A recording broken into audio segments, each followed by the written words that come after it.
But I saw Mickey Bay there. The former IBF lightweight champion. He's making a comeback, and he got a little easy tune-up against some guy. Man, he handled easy, and he told me, he's just want to go for one more run, a year and a half, and he's been training fighters the last 5 years. He told me, you know, he was working with Haney, for a few years, 2 or 3 years. Then he started working with other fighters, but he's in Vegas and everything. He was telling me, man, you need to take my guys up there, because he was telling me all the great sparring they got there, and he goes, the gym he trains at, it's like 10 yards away from Solace's gym, and he told me within walking distance, 3 to 5 minutes, there's 10 other gyms.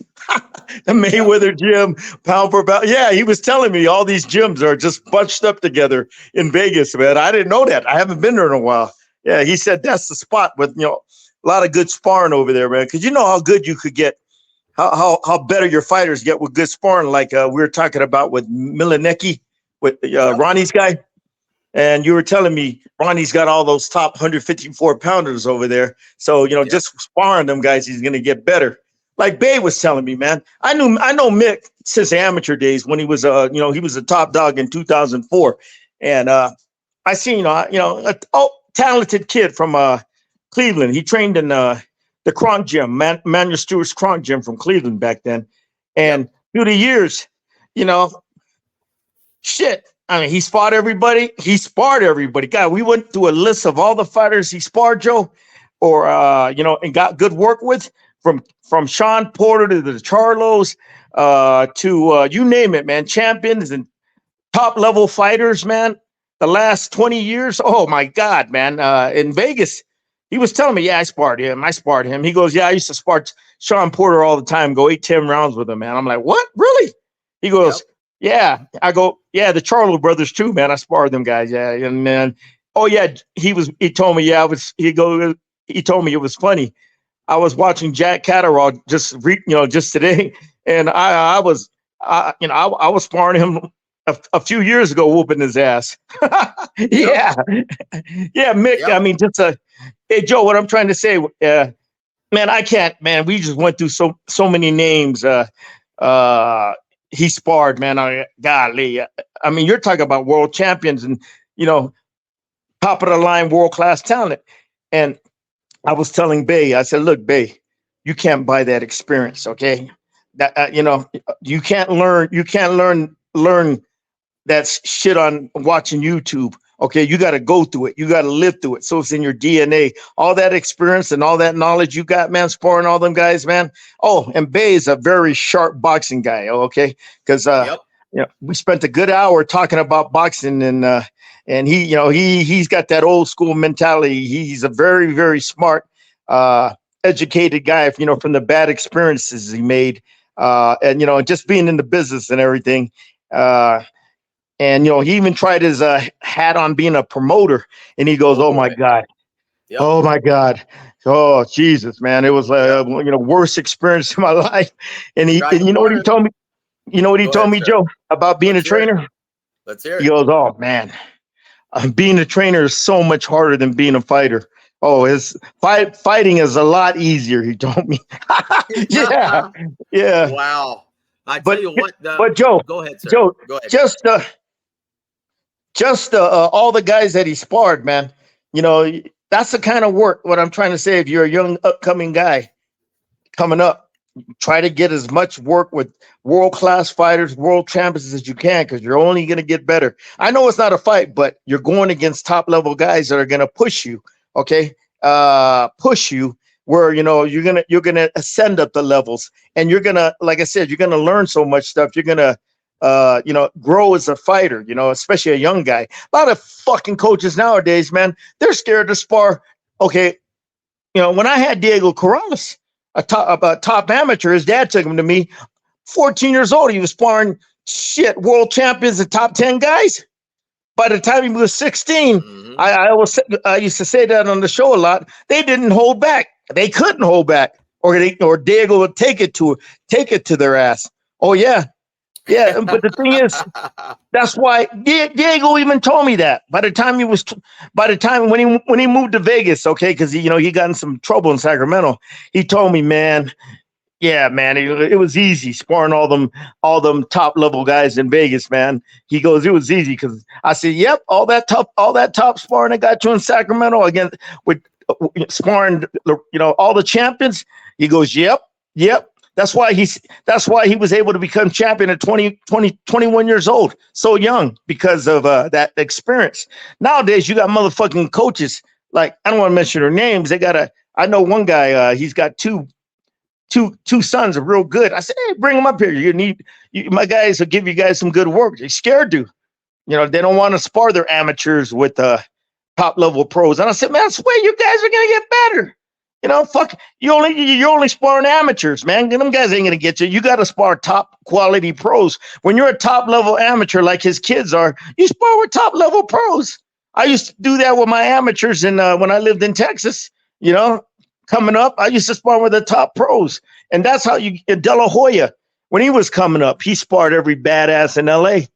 Yeah, Yep. In the amateurs. That's why he was able to. What do you call it, Joe? When he beat a highly successful amateur, and when he turned pro, they were able to move him fast, so he became champion in a year and a half. So there's no substitute, man.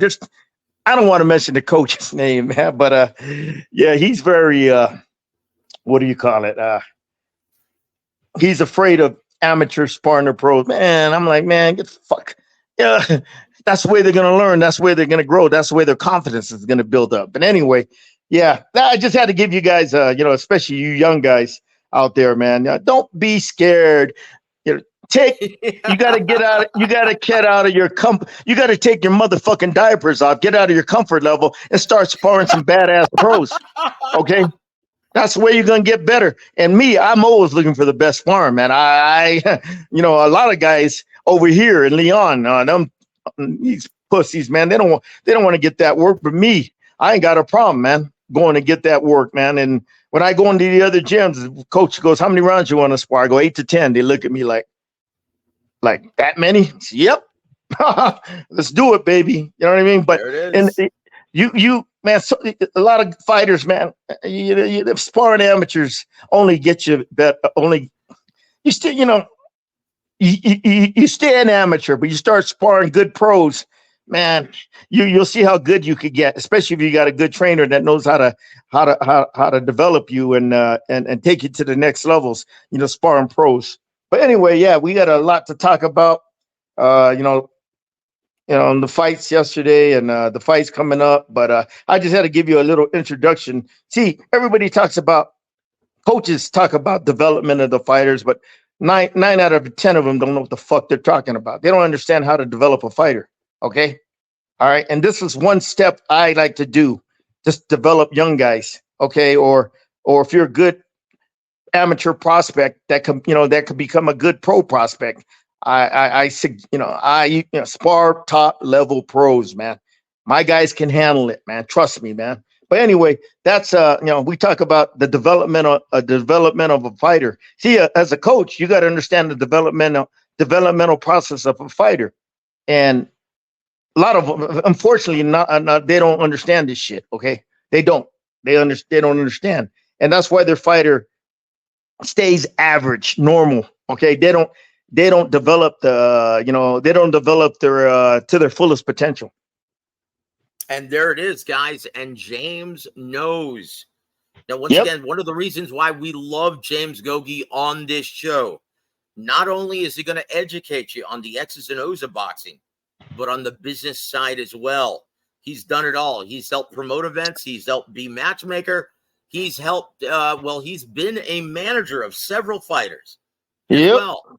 He can take you. He knows exactly what course of action to take from the amateurs all the way to the championship level.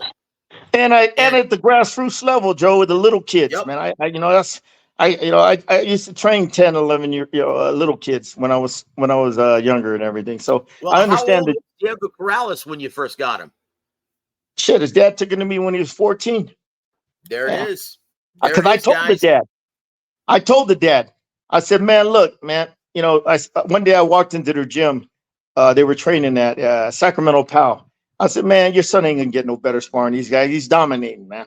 And he looked at me and he was thinking the same. I said, you need to spar top level pros. If your son wants to get better, you know who I got in my gym over there? And I had all the badasses, man, all the champions, all the top 10 guys. I go put them in there. I go, Ray, they'll work with them, they'll work with them, but as he gets older, as he gets more acclimated, I even told him by the time he's 16, they ain't gonna hold back. And was I right? Was I so right, man? When Ray seen it when he was 16, sparring Tony Lopez, Willie Jordan, Richard Duran, all these top level. Jordan. Woo! Yeah, these guys were world champions or number one contenders. Yeah, and Diego was handling them like no big deal. And he was 16, and Ray saw that. And right then and there, I said, "Okay, Ray, you see what I mean? Your son has the ability to go all the way, but that's what. But that's what I was saying to myself. I told Ray that too, and he knew it. Yeah, Ray. Yeah, without Ray, Ray was his coach. Ray, his stepdad, hard nosed guy like me, and he said, "Yeah, let's do it." So he'd bring him in all the time, man, and I'd help him. Yeah.